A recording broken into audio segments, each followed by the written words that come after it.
Chapitre 4. Danny Glick et les autres. 1. Danny et Ralphie Glick étaient partis voir Mark Petrie en ayant pour consigne de rentrer à 9 heures. Ne les ayant pas vus revenir à 10 heures passées, Marjorie Glick prit son téléphone pour appeler les Petrie. « Non, » dit Madame Petrie. « Les petits ne sont pas là, on ne les a pas vus. Le mieux serait peut-être que votre mari en discute avec Henry. » Madame Glick tendit le téléphone à son mari. La peur lui creusait le ventre. Les deux hommes retournèrent le problème. Oui, les gamins étaient partis par le chemin à travers bois. Non, la petite rivière n'était pas du tout profonde à cette époque de l'année, surtout après le beau temps qu'il avait fait. L'eau ne montait pas au-dessus de la cheville. « Et si nous faisions le chemin chacun dans un sens avec une bonne lampe ?» suggéra Henry à M. Glick. « Peut-être que les gosses avaient découvert un trou de marmotte. Peut-être qu'ils fumaient une cigarette. Est-ce qu'on savait ce qu'ils étaient capables d'inventer ?» Tony acquiesça et remercia M. Petrie de se donner ce mal. M. Petrie dit que ce n'était rien, vraiment. Tony raccrocha et réconforta comme il put sa femme tremblante d'inquiétude. « Les petits salauds. Quand je les aurai entre les pattes, ils pourront plus s'asseoir pendant une semaine, » se dit-il. Mais avant qu'il ait eu le temps de sortir de l'enclos, Danny déboucha du bois en chancelant et s'effondra à côté du barbecue installé au fond de la cour, derrière la maison. Il avait l'air hébété et s'exprimait avec peine, répondant aux questions d'une façon incertaine et parfois presque inintelligible. Il y avait de l'herbe dans les revers de son pantalon et des feuilles mortes dans ses cheveux. Il dit à son père que Ralphie et lui avaient descendu le chemin qui coupe à travers les bois, qu'ils avaient passé la rivière par les pierres du gué et atteint l'autre rive sans problème. Ralphie s'était mis à ce moment-là à parler d'un fantôme qui aurait été dans les bois. Danny omit de dire que c'était lui qui avait mis cette idée dans la tête de son frère. Ralphie avait dit qu'il voyait une figure. Danny avait commencé à avoir peur. Il ne croyait pas aux esprits ni à tous ces trucs de gosses comme le croque-mitaine, mais il pensait qu'il avait entendu quelque chose dans le noir. Qu'est-ce qu'ils avaient fait à ce moment-là? Danny pensait qu'il s'était remis à marcher en se donnant la main. Il n'en était pas sûr. Ralphie pleurnichait en parlant de fantômes. Danny lui avait dit d'arrêter de chialer, que bientôt il verrait les lumières de Jointner Avenue. Il n'en était plus qu'à 100 pas, peut-être moins. C'était à ce moment-là que la chose était arrivée. Quoi? Quelle chose? Danny ne savait pas. Mais comment? C'était pas possible, voyons, il devait se rappeler. Danny secouait la tête, doucement, obstinément. Oui, il savait qu'il aurait dû se rappeler, mais il ne se rappelait pas. Franchement, il ne se rappelait pas. Non, il ne se souvenait pas d'avoir buté dans quelque chose. Simplement, tout était noir, très noir, et ce qu'il se rappelait après, c'était qu'il s'était retrouvé couché sur le chemin, tout seul. Ralphie n'était plus là. Parkins Gillespie dit qu'il n'était pas d'avis d'envoyer des hommes dans les bois maintenant par nuit noire. La marche y était trop difficile à cause des arbres tombés lors du grand incendie. Le gosse n'avait pas dû s'éloigner beaucoup du chemin. Nolly Gardner, Tony Glick, Henry Petrie et lui arpentèrent le chemin dans les deux sens et parcoururent les abords de South Jointner Avenue et de Brock Street en appelant l'enfant au mégaphone. Le lendemain à l'aube, la police de l'État et celle du comté entreprirent un quadrillage des bois. En vain. Alors, on élargit le champ des recherches. Pendant 4 jours, les patrouilles battirent les buissons, tandis que Monsieur et Madame Glick, rongés par l'angoisse mais ne perdant pas espoir, sillonnaient les prés et les bois, contournant les zones que le feu avait rendues impraticables et hurlant le nom de leur fils. Tous ces efforts étant restés sans résultat, on dragua la Taggart Stream et la Royal River. Cela ne donna rien. Le 4e jour, Marjorie Glick réveilla son mari à 4 heures du matin. Elle était dans un état d'affolement proche de l'hystérie. Danny s'était évanoui dans le couloir d'en haut, probablement en allant aux toilettes. Une ambulance l'emmena à l'hôpital central du Maine. Le premier diagnostic, sévère, ne fut pas pour soulager les parents de leur angoisse. Le médecin de garde, un certain Gorby, prit M. Glick à part. « Votre fils est-il sujet à des crises d'asthme ?» M. Glick secoua négativement la tête en clignant des yeux. Il avait vieilli de 10 ans en moins d'une semaine. « Pas de fièvre rhumatismale ?»« Danny ? Non, pas Danny. Lui a-t-on mis un timbre l'année passée, vous savez, pour la tuberculose. » « La tuberculose ? Mon fils est tuberculeux? Monsieur Glick, nous sommes seulement en train de chercher... Margie! Margie, viens par ici! Marjorie Glick se leva et parcourut lentement le couloir. Son visage était livide, elle était à peine coiffée. On aurait dit une femme en proie à une migraine aiguë. Est-ce qu'on a fait à Danny un test tuberculinique à l'école cette année? Oui, dit-elle d'un air sombre. Quand l'école a recommencé. Négatif. Est-ce qu'il tousse la nuit? Demanda le docteur Gorby. Non. Est-ce qu'il se plaint de douleurs dans la poitrine ou dans les articulations?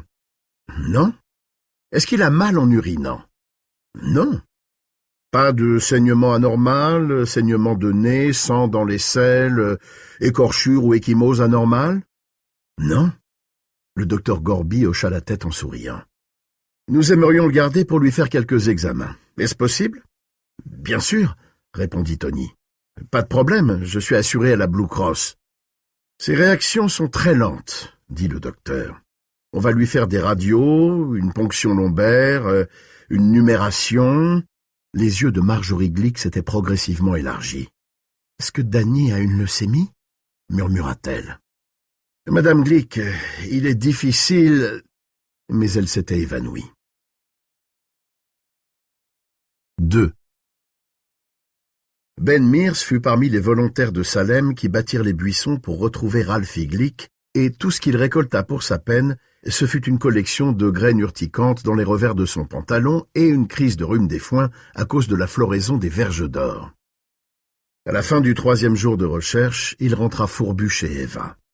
Il se rendit dans la cuisine avec l'intention d'avaler une boîte entière de raviolis et d'aller piquer un petit roupillon avant de se remettre à écrire. Il y trouva Suzanne Norton s'afférant à la préparation de quelque chose qui ressemblait à du bœuf en cocotte. Les hommes, qui venaient de rentrer de leur travail, étaient assis autour de la table et entretenaient une vague discussion en la lorgnant du coin de l'œil. Elle portait un chemisier à carreaux très cintrés et un petit short en velours côtelé. Eva Miller faisait son repassage dans une pièce en retrait à côté de la cuisine. « Tiens, bonjour, qu'est-ce que vous faites là ?» demanda-t-il. « Je vous prépare un vrai repas avant que vous ne deveniez un zombie, » répondit-elle. Et dans son petit coin, Eva se mit à rire. Ben sentit ses oreilles le brûler. « C'est un vrai cordon bleu, » dit Weasel. « Je peux le dire, je l'ai bien regardé. »« Regarde-la encore un peu plus et tes yeux tomberont de leurs orbites, » ricana Grover Verrill. Suzanne couvrit son plat, le mit au four, et ils passèrent sous l'auvent en attendant qu'il soit cuit. Un soleil écarlate incendiait le ciel au ras de l'horizon.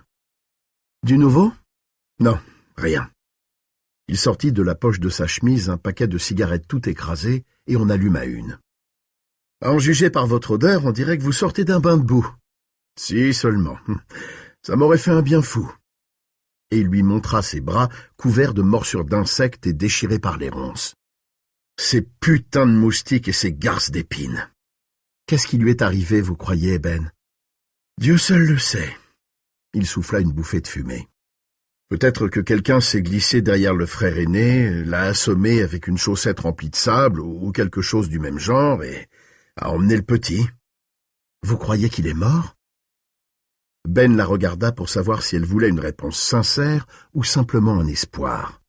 Il lui prit la main et croisa ses doigts avec les siens. « Oui, » dit-il simplement. « Je pense que le gosse est mort. Il n'y a pas de preuve encore, mais c'est mon idée. » Elle secoua lentement la tête. « J'espère que vous vous trompez. Maman et quelques autres dames sont allées voir Madame Glick. Elle en perd la tête, et son mari aussi, et l'autre gamin erre dans la maison comme un fantôme. »« C'est bien triste, » dit Ben. Il avait les yeux fixés sur Marston House et ne l'écoutait pas vraiment. Les volets étaient fermés. Ils s'ouvriraient à la tombée de la nuit. Il fut saisi d'un frisson morbide à cette pensée formulée comme une incantation. « Demain soir, c'est entendu ?»« Quoi? Excusez-moi. » Il reporta son attention sur la jeune femme. « J'ai dit, papa aimerait que vous veniez manger à la maison demain soir. Vous pouvez? Vous serez là? »« Bien sûr, » répondit-elle en le regardant. « Alors bien volontiers. » Il aurait voulu la regarder. Elle était ravissante dans la lumière du couchant. Mais ses yeux étaient attirés par Marston House comme par un... « Elle vous attire comme un aimant, cette maison, n'est-ce pas ?» dit-elle. Qu'elle puisse lire aussi exactement dans ses pensées lui fit froid dans le dos. « Oui, » articula-t-il, comme un aimant.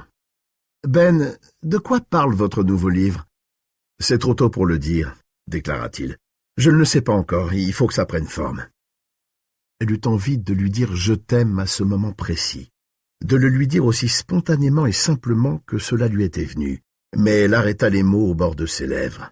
Elle ne voulait pas le lui dire pendant qu'il regardait là-haut. Elle se leva. « Je vais voir où en est mon plat. » Quand elle le quitta, il fumait en regardant Marston House. 3. Le matin du 22, Lawrence Crockett était assis à son bureau, occupé à lorgner les seins de sa secrétaire en faisant mine d'ouvrir son courrier du lundi, lorsque le téléphone sonna. Il pensait à sa carrière d'homme d'affaires à Salem, à cette petite voiture qui faisait une tache brillante dans l'allée de Marston House et au marché conclu avec le diable. Avant même que le marché avec Straker ait été consommé, quelle expression suggestive, pensa-t-il rêveur, en contemplant à nouveau le décolleté de sa secrétaire, Lawrence Crockett était sans contredit l'homme le plus riche de Salem, et un des plus riches du comté de Cumberland, bien que rien dans sa personne ni dans son bureau n'eût pu permettre de le déceler. Son agence consistait en une pièce décrépite, poussiéreuse, éclairée par 2 globes jaunes piquetés de chiures de mouches. Le bureau était un vieux bureau à rideaux couvert de papier, de stylos, de lettres. Il y avait d'un côté un pot de colle et de l'autre un presse-papier cubique décoré de photos de famille. Un bocal à poisson rempli d'allumettes et portant une étiquette « Pour nos chers clients » était posé en équilibre instable sur une pile de registres. À part 3 casiers métalliques et le bureau de la secrétaire dans un petit renfoncement, il n'y avait pas d'autres meubles. Mais des photos, ça, il y en avait. Des photos partout, agrafées, punaisées, scotchées, sur toutes les surfaces disponibles. Des polaroïdes, des tirages couleurs pris les années précédentes, mais surtout, beaucoup de photos en noir et blanc, gondolées et jaunies, qui, pour certaines, dataient d'au moins 15 ans. Au-dessous de chacune, quelques lignes dactylographiées. Magnifique demeure campagnarde, 6 pièces tout confort. Ou, sur colline, vue imprenable, Taggart Stream Road, 32 000 $, à saisir. Ou, devenez châtelain, 10 pièces plus dépendance, Burns Road. Ça donnait l'impression d'un petit commerce miteux et sinistre, et c'était bien le cas. Du moins, jusqu'en 1957. Larry Crockett était alors considéré, même parmi les habitants les plus bienveillants de Jerusalem Slot, comme un raté fini. Mais, en 1957, il eut un éclair de génie. Il décida que les caravanes, c'était l'avenir. À cette époque d'obscurantisme, les gens pensaient encore que les caravanes étaient ces écrins d'acier rutilants que l'on accrochait derrière sa voiture lorsqu'on partait pour le parc de Yellowstone afin de prendre en photo madame et les gosses devant un geyser fumant. En ces temps lointains, personne, ou quasiment, pas même les fabricants de caravanes, n'imaginait que ces jolies boîtes toutes scintillantes seraient remplacées par des modules démontables que l'on poserait sur la plateforme du pick-up familial, puis par des camping-cars totalement motorisés et autonomes. Larry, toutefois, pour réussir son grand coup, n'avait eu nul besoin d'être un visionnaire en sciences du tourisme, mais juste d'avoir un peu de ce bon vieux flair de paysan. Il s'était rendu à la mairie en simple citoyen. À cette époque, il ne siégeait pas au conseil de la ville et aucun habitant de Salem ne lui aurait donné quelque responsabilité que ce soit, pas même d'attraper les chiens errants, et avait consulté les décrets municipaux concernant l'occupation et l'affectation des terrains privés. Ce fut une lecture très édifiante. En lisant entre les lignes, il voyait pleuvoir les dollars. La loi stipulait qu'un particulier sur son terrain ne pouvait ouvrir une décharge publique ni détenir sur sa parcelle plus de 3 véhicules hors d'usage sans avoir de patente de ferrailleur, ni même posséder de toilettes chimiques. Un terme élégant mais guère adéquat pour désigner une fausse d'aisance à la campagnarde. Sauf certificat de conformité dûment délivré par les services sanitaires de la ville. Et c'était tout. Larry Crockett hypothéqua tout ce qu'il avait, fit des emprunts pour le reste et acheta 3 caravanes. Pas de jolis écrins tout chromés, mais des monstres obèses et vilains avec des panneaux de faux bois en plastique et des coins toilettes en formica. Il les planta sur des lopins de terre, achetés dans le Bend où les prix étaient bas, les habilla d'un simulacre de fondation et les mit en vente. En seulement 3 mois, en dépit de l'inquiétude première des gens à l'idée de vivre dans une maison qui ressemblait à un wagon de chemin de fer, l'affaire était bouclée. Tout était vendu, et les bénéfices de Crockett frisaient les 10 000 $. La vague du progrès venait de déferler sur Salem, et Larry Crockett avait su la surfer. Le jour où Artie Straker était entré dans son bureau, Crockett pesait près de 2 millions de $. Une prospérité provenant d'opérations similaires menées à grande échelle dans toutes les bourgades avoisinantes. Mais pas à Salem. On ne chie pas dans son jardin, telle était la devise de Lawrence Crockett. Il avait senti que le secteur de la caravane et du mobil-home était un nouvel Eldorado. Et il avait vu juste, nom de nom. L'argent coulait à flot maintenant. En 1965, Larry Crockett était devenu l'associé secret de Romeo Poulin, un entrepreneur de BTP, pour la construction d'un centre commercial à Auburn. Grâce au talent combiné de Poulin, qui n'avait pas son pareil pour trouver des matériaux bon marché, et de Larry, qui avait la main verte avec les dollars, les deux hommes gagnèrent chacun 750 000 $ et n'en déclarèrent que le tiers au fisc. L'affaire s'était révélée extrêmement juteuse. Et tant pis si le toit du supermarché fuyait. La perfection n'était pas de ce monde. Entre 1966 et 1968, Crockett prit le contrôle de 3 sociétés du Maine fabriquant des mobil-homes et fit 1000 tours de passe-passe comptable pour tromper les impôts. Tu es dans le train pour un voyage en amoureux avec une fille A. Le train entre dans un tunnel. Tu profites de l'obscurité pour aller baiser la fille B dans l'autre compartiment. Et quand tu ressors à la lumière, tu tiens la main de la fille A comme si de rien n'était. Telle fut sa métaphore quand il voulut expliquer à Romeo Poulin le procédé. Larry Crockett se vendit donc à lui-même les mobil-homes qu'il construisait, et ses affaires incestueuses furent une poule aux œufs d'or. C'était si rentable que cela faisait froid dans le dos. « Je pactise avec le diable », songea Larry, en fouillant dans ses papiers. Et quand on traite avec lui, il faut s'attendre à ce que les billets vous brûlent les doigts.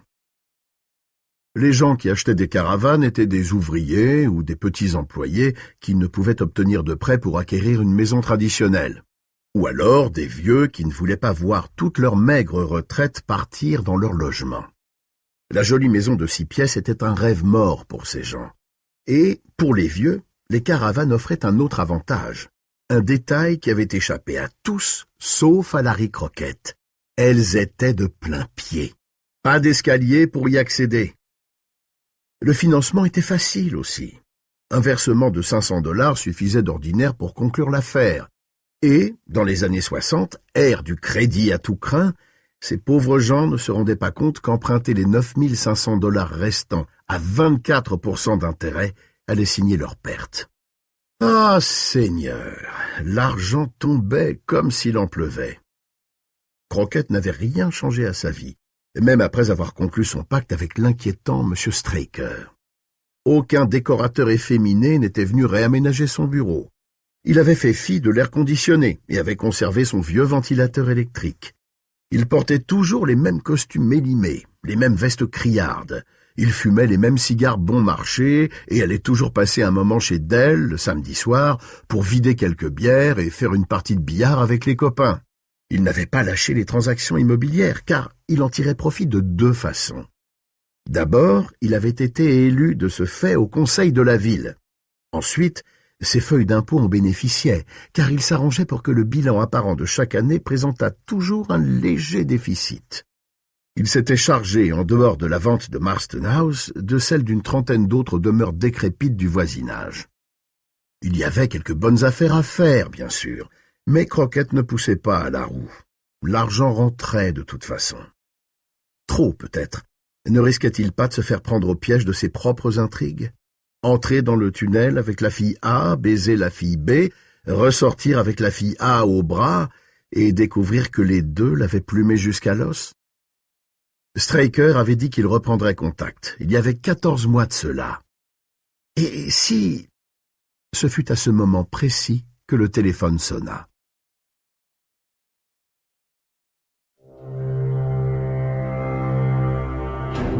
4. Monsieur Croquette. Dit la voix familière, monocorde. Striker, n'est-ce pas? Lui-même. Je pensais justement à vous. Peut-être suis-je extra-lucide. Comme c'est amusant, Monsieur Croquette. J'ai besoin que vous me rendiez un service. Je pensais aussi que ce moment viendrait. Vous allez, s'il vous plaît, me procurer un camion, un grand camion, de location peut-être, qu'il se trouve au dock de Portland ce soir à 7 heures précises, sur le quai de la douane. 2 déménageurs suffiront, je pense. D'accord. Larry attrapa un bout de papier et gribouilla H. Peters, Air Snow. Prend le camion Société Henry 6 heures au plus tard. Il ne prit pas le temps de s'interroger sur la nécessité qu'il y avait à suivre les ordres de Straker à la lettre. Il y a une 12aine de caisses à prendre. Toutes sauf une vont au magasin. La 12e contient un buffet de grande valeur, un meuble de style. Vos déménageurs la reconnaîtront à sa taille. Il faut la porter jusqu'à la maison. C'est bien clair? Ouais. Qu'on la mette dans la cave. Vos hommes n'auront qu'à entrer par la porte extérieure au-dessous des fenêtres de la cuisine. Compris? Ouais. Alors, cette caisse... Un autre service, je vous prie. Vous vous procurez 5 forts cadenas de la marque Yale. Vous connaissez cette marque? Tout le monde la connaît. Qu'est-ce que... Vos déménageurs fermeront au cadenas la porte du magasin en partant. Ils laisseront les clés des 5 cadenas dans le sous-sol de la maison, sur la table.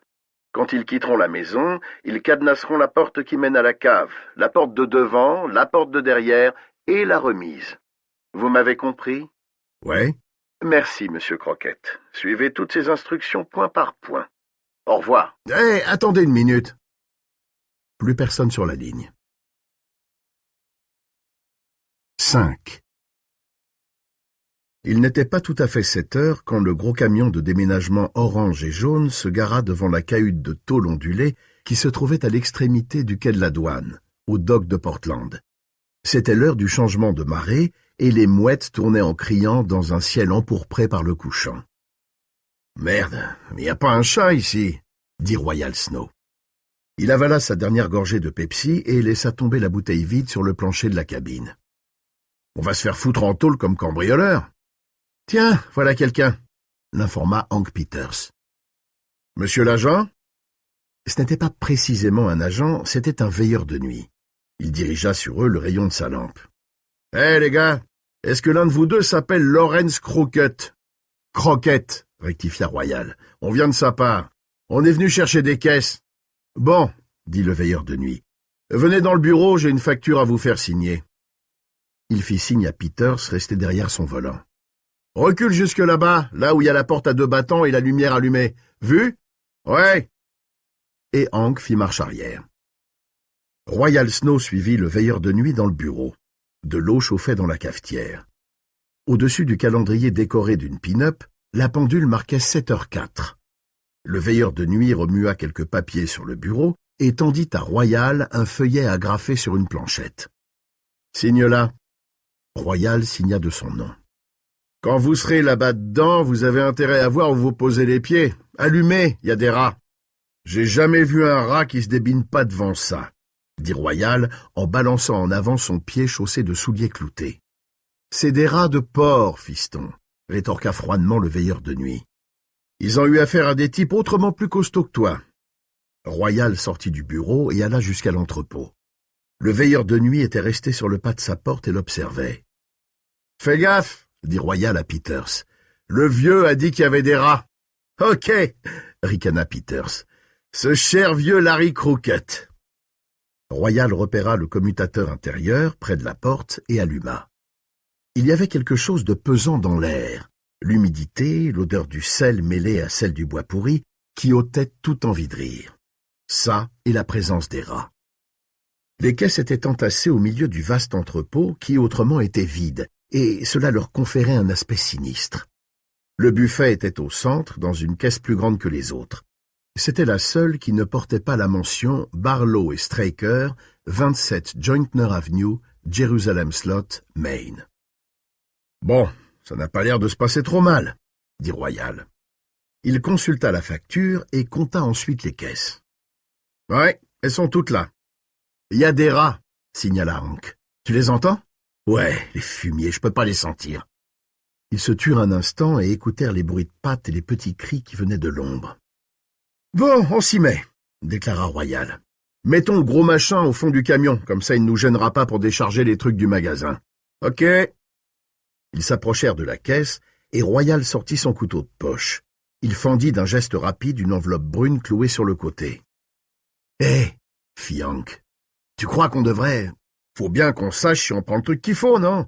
Si on se gourre, Larry est foutu de nous clouer les joyeuses sur son bordereau. » Il sortit la facture et la parcourut des yeux.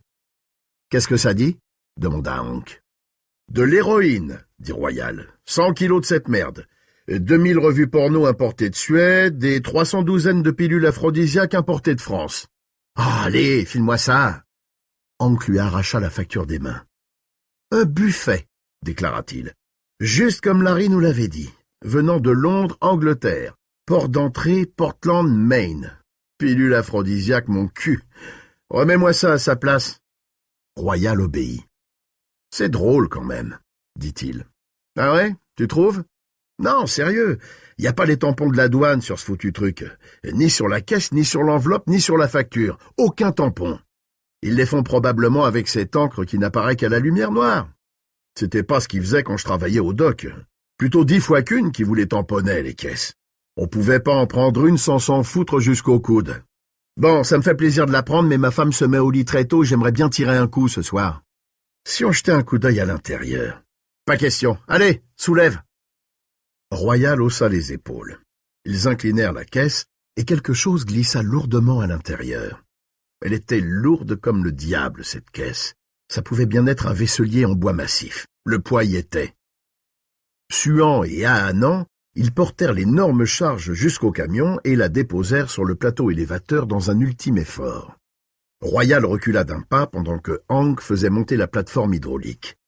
Quand il fut au niveau du plancher du camion, les deux hommes y grimpèrent et tirèrent la caisse à l'intérieur. Il y avait quelque chose dans cette histoire de caisse qui ne plaisait pas à Royal. Ce n'était pas seulement l'absence de tampon de douane, c'était quelque chose d'indéfinissable. Il garda les yeux fixés sur elle jusqu'à ce que Hank eût sauté en bas du camion et lui eût dit « Allez, viens, on prend le reste !» Les 3 autres caisses avaient été tamponnées par la douane, sauf 3 ne venant pas de l'étranger. Chaque fois qu'il chargeait une caisse sur le camion, Royal cochait la ligne correspondante sur la facture. Ils empilèrent toutes les caisses destinées au nouveau magasin près de la porte arrière du camion, à petite distance du buffet. « Je me demande bien qui va pouvoir acheter tous ces trucs, » dit Royal quand ils eurent fini. « Un fauteuil à bascule polonais, une pendule allemande, un rouet irlandais. Je te parie qu'ils vont demander une fortune. »« C'est pour les touristes, » dit Hank qui avait du bon sens. « Les touristes achètent n'importe quoi. Ils débarquent tout droit de Boston ou de New York, et ils se rueraient sur un sac de bouse de vache pourvu qu'il soit ancien. Et puis, j'aime pas cette caisse, » reprit Royal. « Pas de tampon de douane, c'est louche. Bon, assez causé. Portons là où qu'on nous a dit. » Ils reprirent la route de Salem en silence. Hank roulait vite. Il avait hâte d'en finir avec cette affaire qui ne lui plaisait guère. Comme l'avait dit Royal, tout ça était on ne peut plus louche. Il fit le tour du nouveau magasin avec le camion. Comme Larry Crockett le leur avait dit, la porte de derrière n'était pas verrouillée. Royal appuya sur le commutateur intérieur. La lumière ne s'alluma pas. « Ça, c'est le comble, » grommela-t-il. « Il va falloir qu'on décharge tout ce merdier dans le noir. »« Dis, tu trouves pas qu'il y a une drôle d'odeur ici ?» Hank renifla. Oui, il y avait une odeur désagréable. Il n'aurait pas su dire à quoi ça le faisait penser. C'était sec, âcre, ça vous prenait aux narines comme une odeur de charogne. « Ça sent simplement le renfermer, » déclara-t-il en éclairant de sa lampe la longue pièce vide. « Il faudrait un bon coup de vent pour balayer tout ça. Ou un bon feu pour le brûler, » dit Royal. Il n'aimait pas cet endroit, quelque chose le mettait mal à l'aise. « Allez, on y va, et tâchons de ne pas nous péter une jambe. » Ils déchargèrent les caisses aussi vite qu'ils le purent et les déposèrent avec précaution sur le sol du magasin. Une demi-heure plus tard, Royal fermait la porte de derrière avec un soupir de soulagement et mettait dessus un des cadenas neufs. « Voilà déjà une moitié de faite, » dit-il. « La moitié facile, » répondit Hank. Il jeta un regard en direction de Marston House qui n'était pas éclairé ce soir-là et dont tous les volets étaient fermés. J'ai pas envie de monter là-haut, j'ai pas peur de le dire. Si jamais il y a eu une maison hantée, c'est bien celle-là. Faut que ces types soient dingues pour vouloir y vivre. En tout cas, c'est presque sûrement des PD.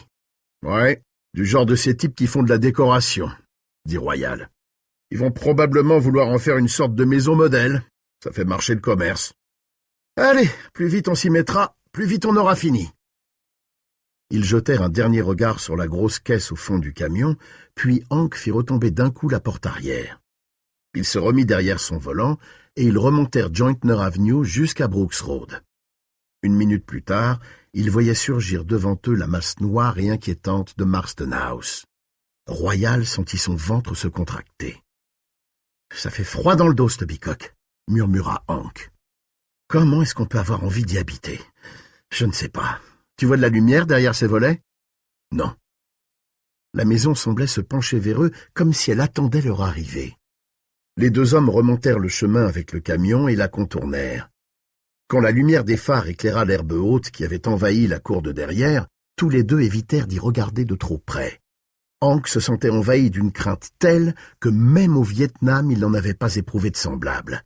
Et pourtant là-bas il n'avait pas cessé d'avoir peur, mais c'était une peur qui avait ses raisons. La peur de marcher sur un bambou empoisonné et de voir son pied devenir comme un ballon vert et purulent. La peur qu'un gosse en kimono ninja avec un nom à coucher dehors vous fasse sauter le caisson à la Kalachnikov. La peur de se voir ordonner par un officier hystérique d'exterminer tous les habitants d'un village où les Viettes se trouvaient une semaine avant. La peur qu'il éprouvait aujourd'hui était irrationnelle, infantile. Rien qui puisse la justifier. Une maison était une maison, des planches, des gonds, des clous, du plâtre. Pourquoi s'imaginer que des fentes du parquet s'exhalaient des odeurs maléfiques? Quelle stupidité! Des fantômes!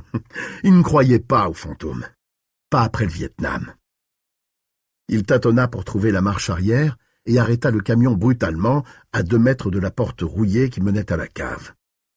Elle était ouverte et les petites marches de pierre, éclairées par la lumière rouge des feux arrière, semblaient conduire tout droit à l'enfer. « Merde, j'aime pas ça du tout », dit Hank. Il essaya de sourire mais ne réussit qu'à grimacer. Moi non plus. Ils se regardèrent à la lueur des feux du camion, aussi écrasés d'angoisse l'un que l'autre. Mais ils n'étaient plus des gosses et se sentaient incapables de filer sans faire leur boulot, sous prétexte qu'ils avaient peur, ne sachant même pas de quoi. Comment est-ce qu'ils s'expliqueraient le jour revenu? Il fallait que ce boulot soit fait. Hank arrêta le moteur. Les deux hommes descendirent de la cabine et gagnèrent l'arrière du camion. Royal déverrouilla la porte et la fit remonter sur ses rails. La caisse était là, tapie dans son coin, muette, avec un reste de sueur accroché à ses flancs. « Chérie, j'ai aucune envie de descendre ce machin là-dedans, » dit Hank Peters d'une voix étranglée au bord du sanglot. « Allons, faut y aller, » lui répondit Royal. « Finissons-en vite. » Ils traînèrent la caisse jusque sur le plateau hydraulique qui descendit dans un chuintement de vérin. Quand il leur arriva au niveau de la taille, Hank lâcha le levier et ils se saisirent de la caisse. « Doucement !» grommela Royal le dos aux marches. « Vas-y doucement !» Éclairé par la lumière rouge qui venait du camion, son visage convulsé était celui d'un homme souffrant d'une attaque cardiaque. Il descendit les marches à reculons, une par une, et il lui sembla que la caisse était une dalle de pierre qui lui écrasait la poitrine. Quand il y réfléchirait après coup, il se dirait qu'elle était lourde, mais pas tant que ça. Lui et Hank en avaient descendu et monté de bien plus lourdes pour Larry Crockett. Mais il y avait quelque chose dans cette maison qui vous serrait le cœur et vous enlevait toute force. Les marches étaient glissantes. 2 fois, il se sentit perdre l'équilibre et hurla « Hé, fais gaffe, nom de Dieu !» Ils parvinrent enfin dans la cave. Le plafond était bas et ils avançaient courbés en 2 comme des sorcières. « On la fout là !» haleta Hank. « Je peux pas la porter une seconde de plus. » Ils la déposèrent brusquement, reculèrent d'un pas, et, s'étant regardés l'un l'autre, ils s'aperçurent que par quelque mystérieuse alchimie, leur peur s'était transformée en véritable terreur. La cave semblait s'être soudain emplie de bruissements étranges, des rats peut-être, ou autre chose à quoi il valait mieux ne pas penser. Ils prirent leurs jambes à leur cou et escaladèrent 2 par 2 les marches, Hank en tête et Royal sur ses talons. Royal referma la porte derrière lui d'un coup sec, sans se retourner. Ils grimpèrent dans la cabine et Hank mit le moteur en marche. Royal lui saisit le bras, et dans la pénombre, c'était comme si ses yeux lui avaient dévoré le visage. « Hank, on n'a pas mis les cadenas. » Leur regard tomba en même temps sur les cadenas posés en tas sur le tableau de bord et attachés ensemble par un fil de fer. Hank fourra la main dans la poche de sa veste et en sortit un porte-clés d'où pendaient 5 clés Yale toutes neuves, une pour le cadenas de la porte arrière du magasin et 4 pour la maison. Elles avaient chacune leur étiquette. « Oh, merde !» dit-il. « Écoute, si on revenait tôt demain matin... » Royal détacha la torche du tableau de bord. « Ça va pas aller, » dit-il. « Tu le sais bien. » Ils descendirent de la cabine et le vent de la nuit balaya de son souffle glacé leur front en sueur. « Occupe-toi de la porte de derrière, » dit Royal. « Je fais la porte de devant et la remise. » Ils se séparèrent. Hank alla jusqu'à la porte de derrière. Il lui fallut s'y reprendre à 2 fois pour faire entrer l'anneau du cadenas dans son trou. Placé comme il l'était contre la porte, l'odeur de décomposition qui émanait de la maison semblait avoir pris une densité presque palpable. Toutes les histoires qu'on racontait à propos d'Uby Marston quand ils étaient gosses lui revinrent à l'esprit, ainsi que le refrain qu'ils entonnaient en poursuivant les filles. « Attention, attention, Uby va t'attraper si tu ne fais pas attention !» Hank, il sursauta et le second cadenas lui tomba des mains. Il le ramassa. « Tu choisis bien ton moment, toi, pour m'arriver dessus comme ça. Est-ce que... » « Ouais. Hank, qui c'est qui va redescendre dans la cave et mettre le trousseau de clés sur la table ?»« Je sais pas, » dit Hank Peters. « Je sais pas. Je crois qu'on ferait aussi bien de tirer au sort. Ouais, je crois que c'est le mieux. » Royal sortit $15. « Tu diras pile ou face quand elle sera en l'air. » Il lança la pièce. « Face, » dit Hank. Royal attrapa la pièce, la plaqua contre son avant-bras et l'exposa. C'était l'aigle qui brillait sinistrement. « Mon Dieu !» gémit Hank. Mais il prit le trousseau et la torche et ouvrit à nouveau la porte menant à la cave. Il força ses jambes à descendre les marches, et quand il eut passé le petit auvent, il éclaira de sa torche la partie visible des lieux. La cave, en effet, tournait à angle droit 10 mètres plus loin, et continuait, Dieu seul savait comment. La table apparut dans le rayon de la lampe. Elle était recouverte d'une nappe à carreaux toute poussiéreuse. Un énorme rat y trônait, et ce jet de lumière ne sembla nullement le déranger. Il était assis sur son derrière. On aurait dit qu'il ricanait. Hank s'avança le long de la caisse en direction de la table. « Et toi, ouste !» Le rat sauta de la table et s'en alla en trottinant vers le fond de la cave. La main d'Hank tremblait, et le rayon de la torche, sautant d'un point à un autre, éclaira tour à tour une barrique enfouie sous la poussière, un bureau décrépit, un tas de vieux journaux, et... Hank ramena brusquement le rayon de la torche sur les journaux et reprit sa respiration. À côté d'eux, il y avait un t-shirt. Est-ce que c'était un t-shirt? En boule, comme un vieux chiffon. Et à côté, quelque chose qui avait pu être un blue jean, et quelque chose qui ressemblait à... Il entendit derrière lui un claquement. La panique le saisit. Il lança les clés sur la table à la volée et prit la fuite en chancelant. En passant près de la caisse, il comprit ce qui avait fait ce bruit. Un des rubans d'aluminium s'était rompu et, comme un doigt dressé, pointait en direction du plafond. Il monta les marches en trébuchant, claqua la porte derrière lui, la ferma au cadenas et courut jusqu'à la cabine. Il sentait ses poils se dresser et vit qu'il avait la chair de poule. Sa respiration était courte et sifflante, comme celle d'un chien blessé. Il entendit vaguement Royal lui demander ce qui était arrivé, ce qui se passait en bas, démarra en trombe dans un rugissement de moteur et prit son tournant sur 2 roues, les pneus ravinant la terre meuble. Il ne ralentit pas avant d'avoir atteint Brooks Road, ne songeant qu'à arriver le plus vite possible au bureau de Lawrence Crockett. Mais il se mit à trembler tellement qu'il craignit d'être obligé de faire halte au bord de la route. « Qu'est-ce qu'il y avait en bas ?» demanda Royal. « Qu'est-ce que t'as vu ?»« Rien. » dit Hank Peters en claquant des dents. « J'ai rien vu, et je veux plus jamais voir ça. »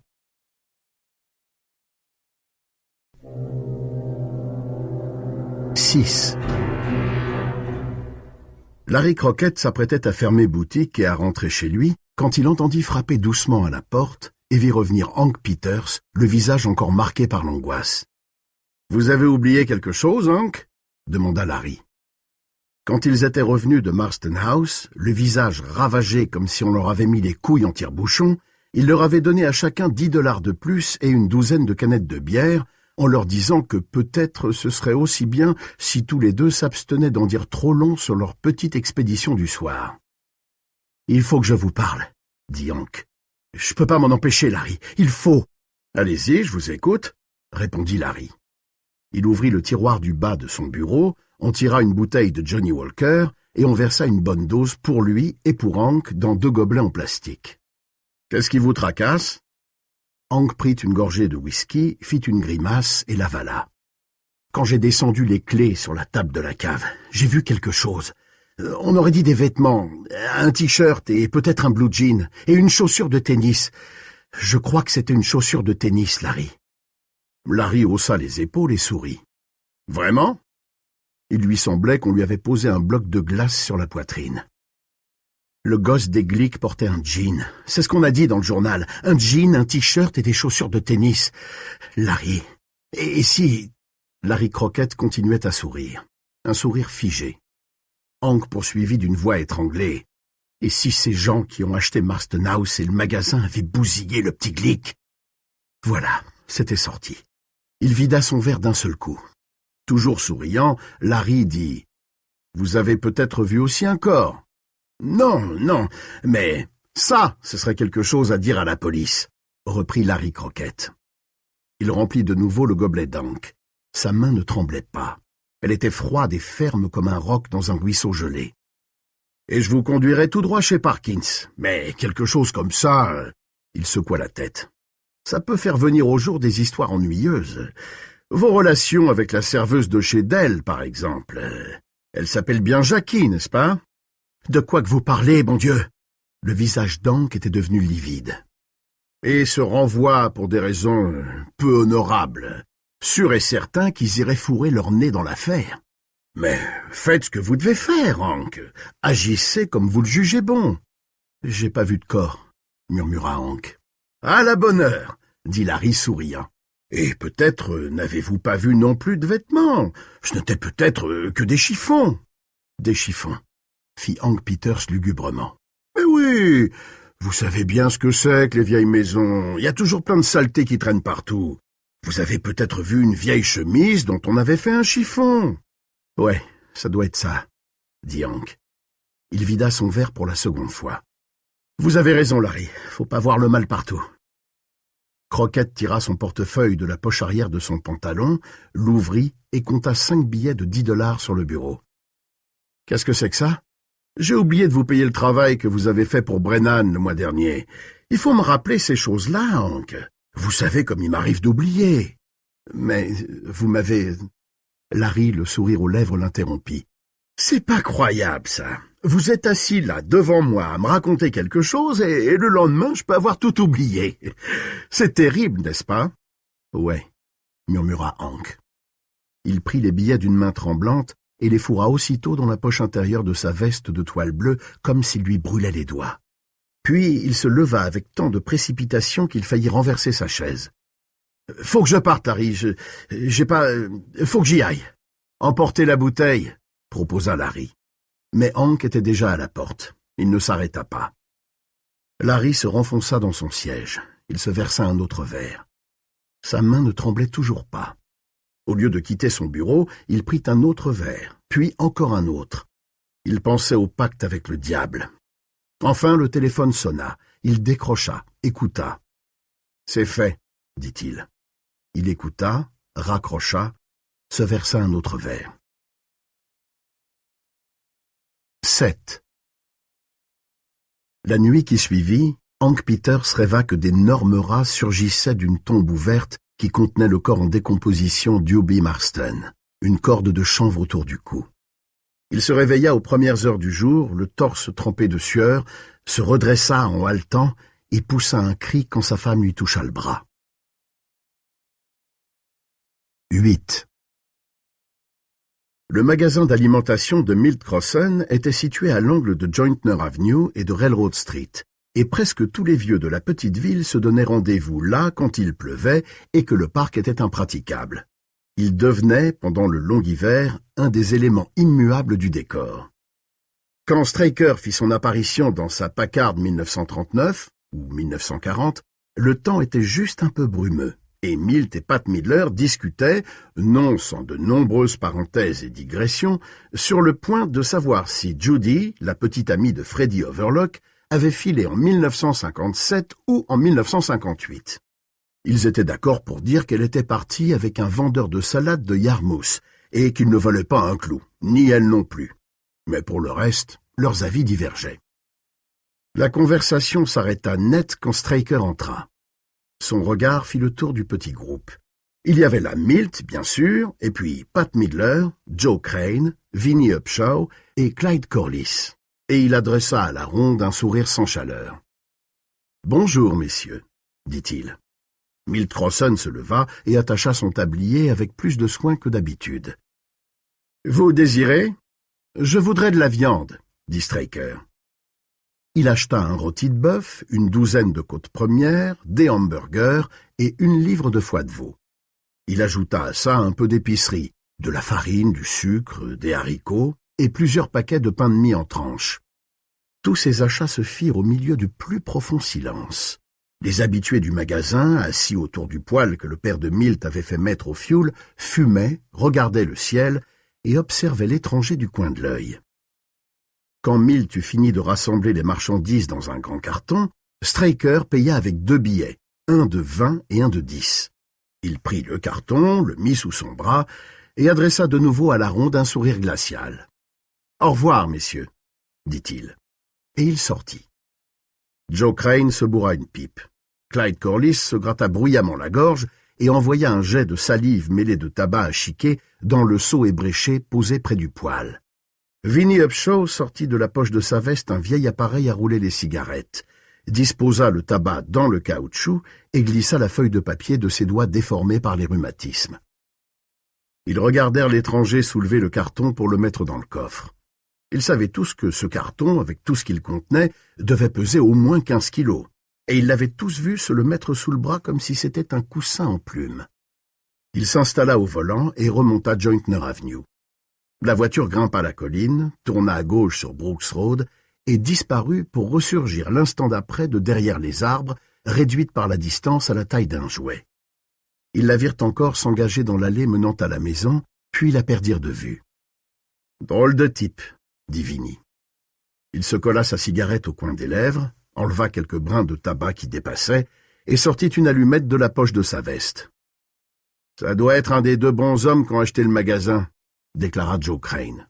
« Et aussi Marston House », ajouta Vinnie. Clyde Corliss lâcha un paix. Pat Midler s'absorba dans la contemplation d'un cal sur sa paume gauche. 5 minutes passèrent.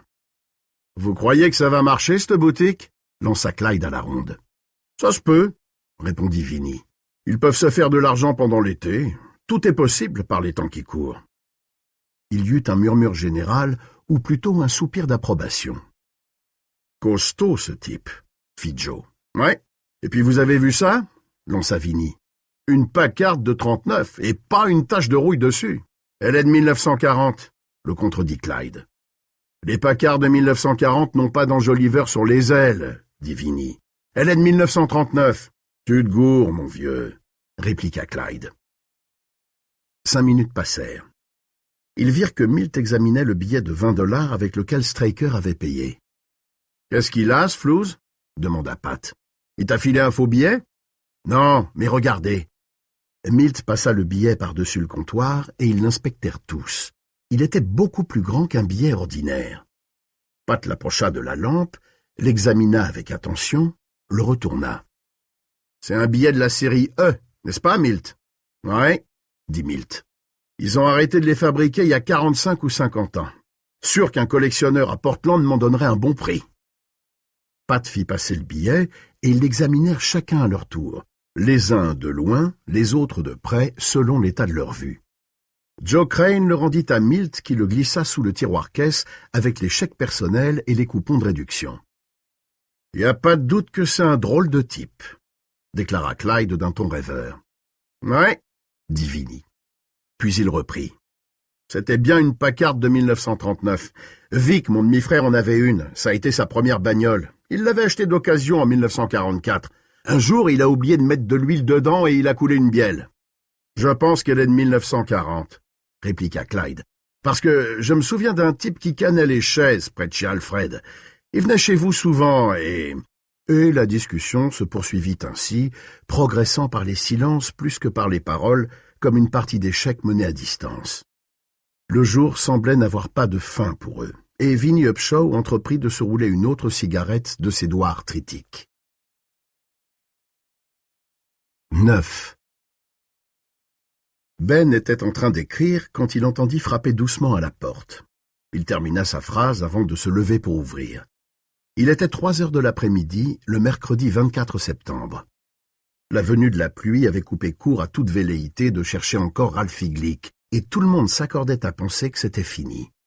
Le petit Glick était parti, bien parti. Ayant ouvert la porte, Ben se trouva face à face avec Parkins Gillespie, la cigarette aux lèvres.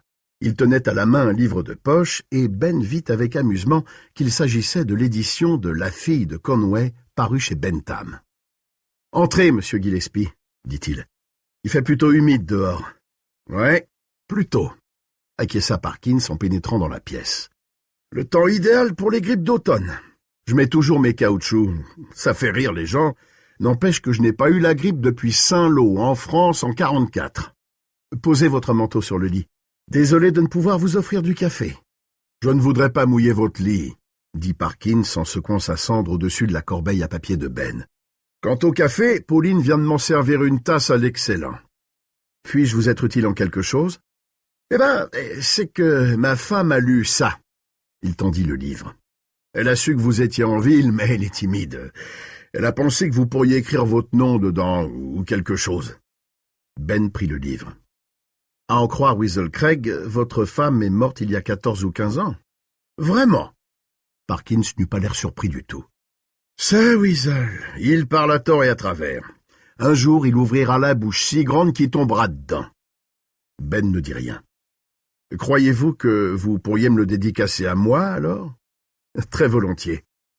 Ben prit un stylo sur le bureau, ouvrit le livre où l'on pouvait lire une tranche de vie crue, le Plain Dealer de Cleveland, et écrivit sur la page de garde « À l'agent-chef Gillespie, très cordialement, Ben Mears, 24-9-75 ». Puis il le tendit à Parkins. « J'apprécie beaucoup », déclara Parkins sans regarder ce que Ben avait écrit. Il se pencha et écrasa sa cigarette sur le bord intérieur de la corbeille à papier. « C'est le seul livre dédicacé que je possède. »« C'est pour encourager l'auteur que vous êtes venu ?» demanda Ben en souriant. « Vous êtes un malin, » répliqua le policier. « Puisque vous me le demandez, je me suis dit qu'il fallait que je vienne vous poser une question ou deux. J'ai attendu que Nolin soit pas là. C'est un brave garçon, mais il aime bavarder lui aussi. Bah, les racontards, ici ça ne chôme pas. Qu'est-ce que vous voudriez savoir ? Surtout où vous étiez le soir de mercredi dernier. Le soir où Ralphie Glick a disparu? Ouais. Je fais donc partie des suspects, monsieur Gillespie? Non, monsieur Mears, je n'ai pas encore de suspect. Une affaire comme celle-là, ce n'est pas dans mes habitudes. Épingler ceux qui font des excès de vitesse en sortant de chez d'elle, ou récupérer des enfants dans le parc avant qu'ils n'aient pris goût au vagabondage, c'est plus dans mes cordes. Pour l'instant, je prends le vent, ici et là. Et si je ne voulais pas vous le dire? Parkins haussa les épaules et sortit son paquet de cigarettes. « Ça vous regarde, mon garçon. J'ai dîné avec Suzanne Norton et ses parents. J'ai joué au badminton avec son père. Je parie qu'il vous a battu. Il bat toujours Nolly. Nolly passe son temps à rêver de le battre, rien qu'une fois. À quelle heure est-ce que vous les avez quittés? » Ben rit, mais sans conviction. « Il faut vraiment que vous creusiez jusqu'à l'os. Vous savez que si j'étais un de ces détectives new-yorkais comme on en voit à la télé, je penserais que vous avez quelque chose à cacher, à voir la façon dont vous tournez autour de mes questions. Non, je n'ai rien à cacher, dit Ben. Je suis simplement fatigué d'être l'étranger dans la ville. On me montre du doigt dans la rue, on se pousse du coude à la bibliothèque, et maintenant vous vous ramenez avec vos petites combines pour essayer de déterminer si j'ai planqué le scalp de Ralphie Glick dans mon placard. Détrompez-vous, je suis très loin de penser ça. Il jeta un regard sur Ben par-dessus sa cigarette. Ses yeux étaient devenus durs. J'essaie seulement d'avoir des données précises me permettant de vous écarter. Si je pensais que vous étiez pour quelque chose dans cette affaire, c'est au bloc que je vous aurais entendu. Ok, soupira Ben. Je suis parti de chez les Norton vers 7h15. J'ai marché en direction de Schoolyard Hill. Quand il s'est mis à faire trop noir pour que j'y voie devant moi, je suis rentré ici, j'ai écrit pendant 2 heures, et puis je me suis couché. À quelle heure étiez-vous ici? À 8h15, je pense, quelque chose comme ça. Ouais, ça ne vous disculpe pas comme je l'aurais souhaité. Avez-vous rencontré quelqu'un? Non, dit Ben. Personne. Parkins se contenta de pousser un grognement et s'approcha de la machine à écrire. « Vous écrivez sur quoi? Ça ne vous regarde pas, » répondit Ben d'une voix devenue brève. « Je vous saurai gré de ne pas y fourrer votre nez, à moins bien sûr que vous n'ayez un mandat de perquisition. Vous êtes bien chatouilleux pour un homme qui souhaite être lu par des milliers de personnes. Quand ce texte aura été imprimé, après correction d'éditeur, correction des preuves et mise au point définitive, je veillerai personnellement à ce qu'il vous en soit envoyé 4 exemplaires, dédicacés. Mais pour le moment, ce sont des papiers personnels, et pas autre chose. » Parkins s'éloigna de la table en souriant. « Compris. De toute façon, je veux bien être pendu si vous avez fait là une confession signée. » Ben lui sourit en retour. Mark Twain a dit que l'art du romancier consistait à tout confesser sans avoir rien fait. Parkins souffla une bouffée de fumée et se dirigea vers la porte. « Je ne veux pas vous importuner davantage, monsieur Mears. Merci de m'avoir accordé un peu de votre temps. Et, soit dit en passant, je ne crois pas que vous ayez jamais vu le petit Glick. Et c'est mon boulot d'enquêter là-dessus un peu partout. » Ben hocha la tête. « Compris.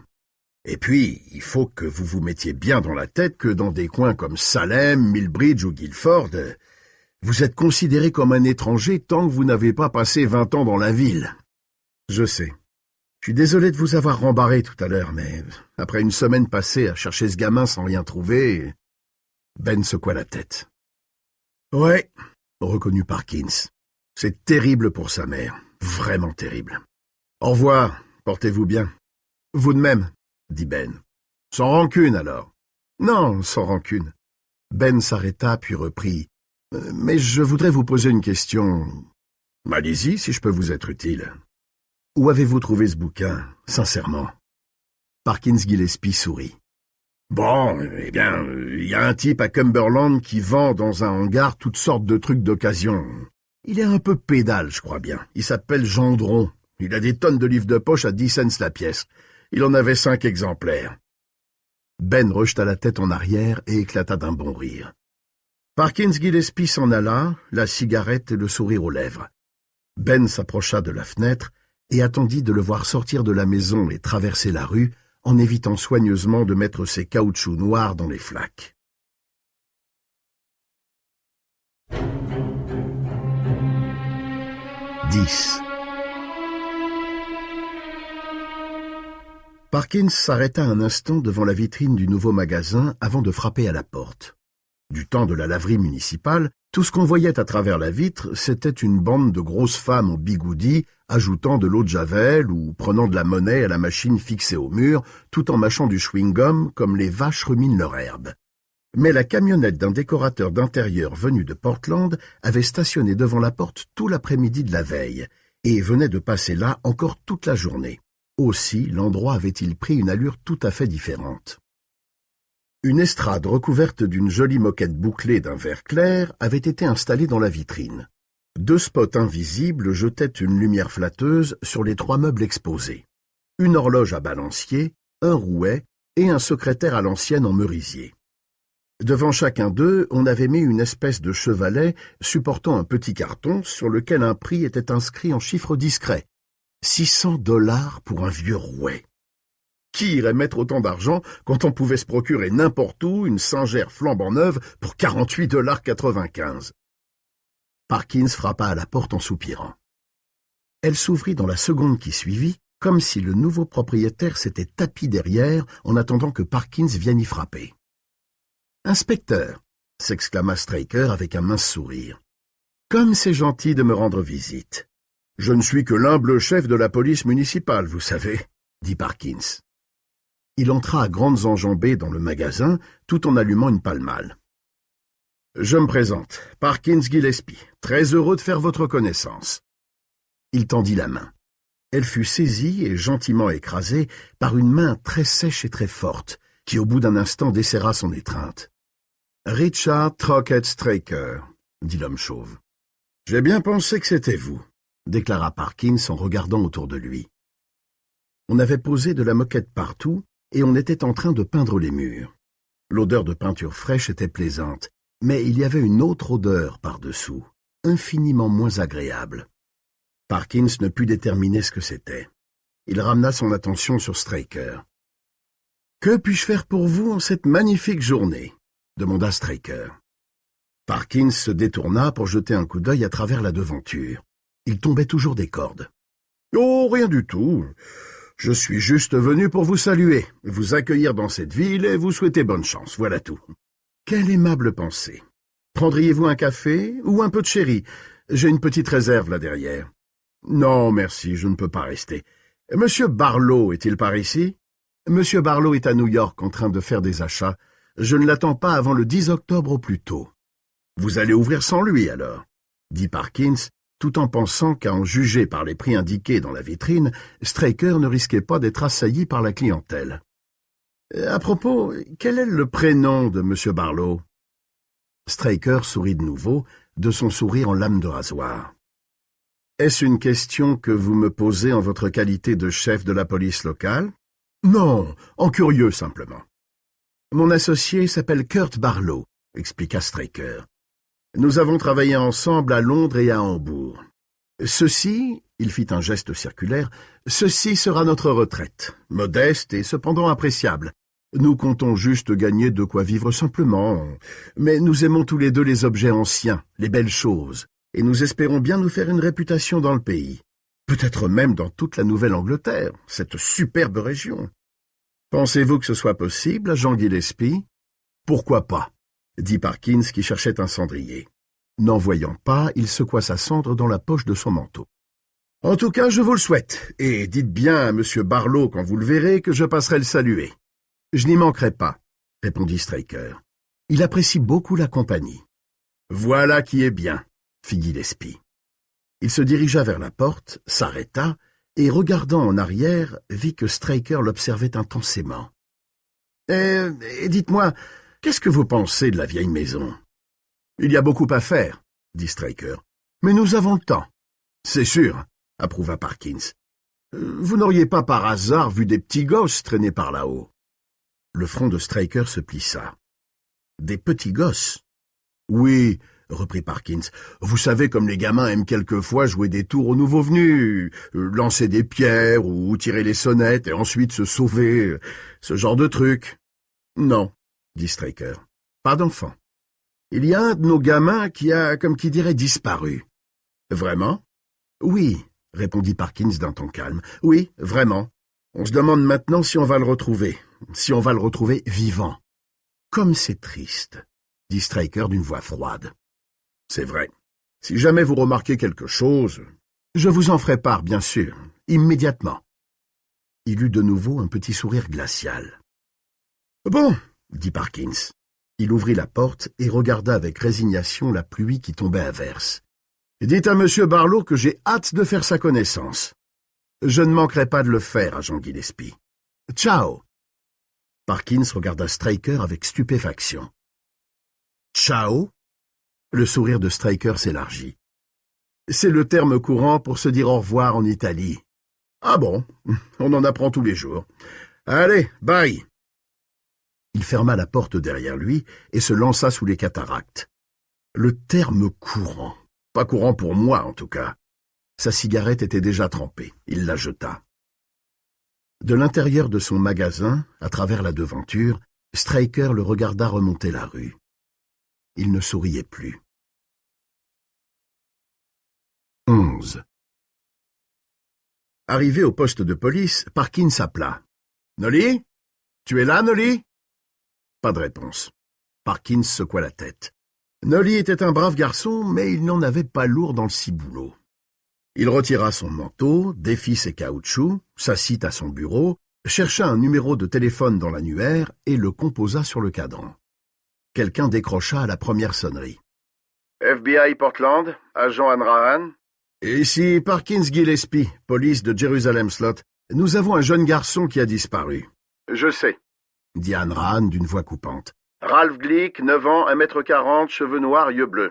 Que se passe-t-il? Y a-t-il eu un message des ravisseurs? Rien de ce genre. Pourriez-vous m'avoir des renseignements sur 3 individus dont je vais vous donner les noms?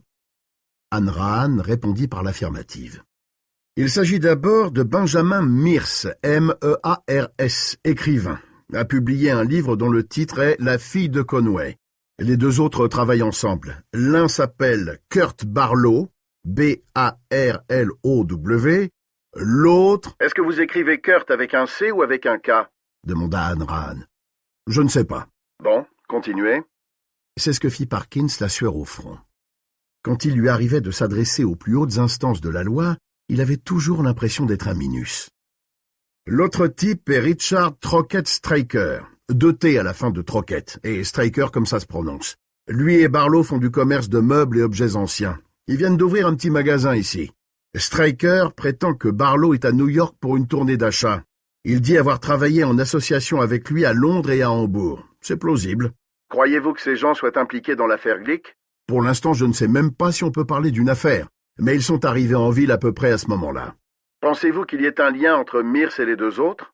Parkins se pencha et jeta un coup d'œil par la fenêtre. « Ça, dit-il, c'est une des choses que j'aimerais bien tirer au clair. » 12. Quand le temps est clair et que l'air est vif, les fils téléphoniques bourdonnent étrangement, comme s'ils tremblaient en entendant les ragots qu'ils colportent sur leurs brins de cuivre. Ce son est sans pareil. C'est la rumeur solitaire des voix traversant l'espace. Les poteaux téléphoniques sont gris et écaillés. Le froid et le gel les ont gauchis et tordus en des postures nonchalantes. Ils n'ont rien de cette rigueur militaire qu'ont les poteaux bien enchâssés dans le béton. Leur base est noire de goudron pour ceux qui flanquent les grandes rues et saupoudrée de poussière pour leurs homologues des champs. Le long des billes, de vieilles empreintes de crampons attestent du passage d'une équipe de maintenance venue réparer quelque chose à leur fête. Ici en 1946, là en 1952, là encore en 1969. Les oiseaux, corbeaux, moineaux, merles et tourneaux, se perchent sur les fils et ne bougent plus, telles de petites gargouilles silencieuses. Peut-être écoutent-ils les conversations humaines qui courent sous leurs pattes. En tout cas, ils n'en laissent rien paraître. Leurs yeux ronds restent impénétrables. Si la ville ne sait rien de l'histoire du monde, elle a en revanche une connaissance intime de la mort et du temps qui passe, et les poteaux téléphoniques le savent.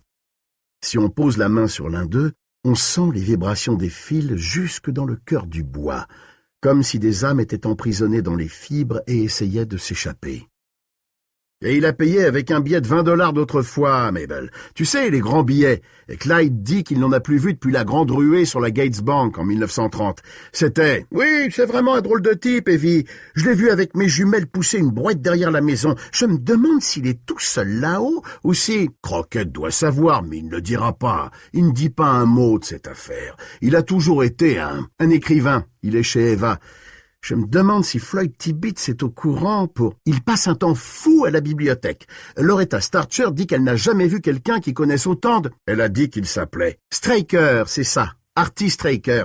La mère de Kenny Danless m'a dit qu'elle s'était arrêtée devant leur nouveau magasin et qu'il y avait dans la vitrine un secrétaire ancien pour lequel il demandait $800. 800, tu te rends compte? Alors je lui ai dit, curieux cet étranger qui arrive au moment où le petit Glick... Tu ne crois tout de même pas? Non, mais c'est curieux. À propos, est-ce que tu peux me passer cette recette de...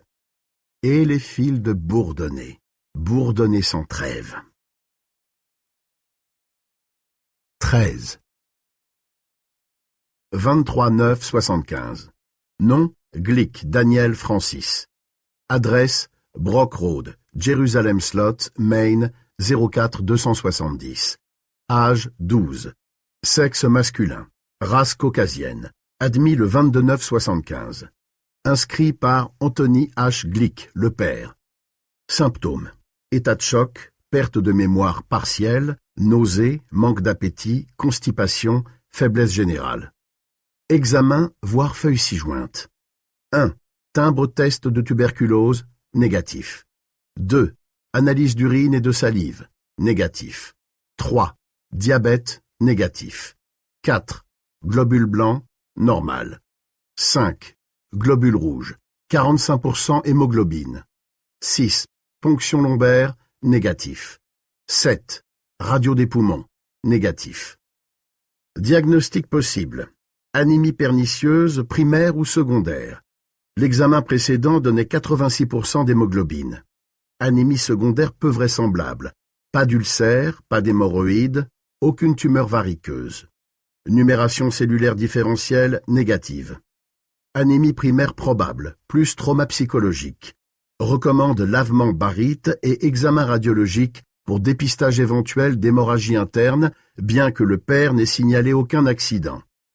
Recommande aussi administration journalière de vitamine B12, voire feuillet 6 juin. Sous réserve d'examen ultérieur, peut quitter l'hôpital. Dr G. Gorby, médecin de garde. 14. À 1h du matin, le 24 septembre, l'infirmière de nuit entra dans la chambre de Danny Glick pour lui donner son médicament. À peine avait-elle passé la porte qu'elle s'arrêta, les sourcils froncés. Le lit était vide. Son regard tomba aussitôt sur un petit tas blanc gisant au pied du lit. « Danny ?» dit-elle. En s'avançant vers lui, elle pensa « Il a voulu aller aux toilettes et il n'en a pas eu la force, ça doit être ça. » Elle le retourna doucement, et sa première pensée, avant qu'elle eût compris qu'il était mort, fut que la vitamine B12 avait agi. Il avait bien meilleure mine que lors de son admission. Ce ne fut qu'après qu'elle se rendit compte que les poignets de Danny étaient glacés et que le sang avait cessé de circuler dans ses veines. Il ne lui restait plus qu'à courir au poste des infirmières pour signaler qu'il y avait un décès dans le service.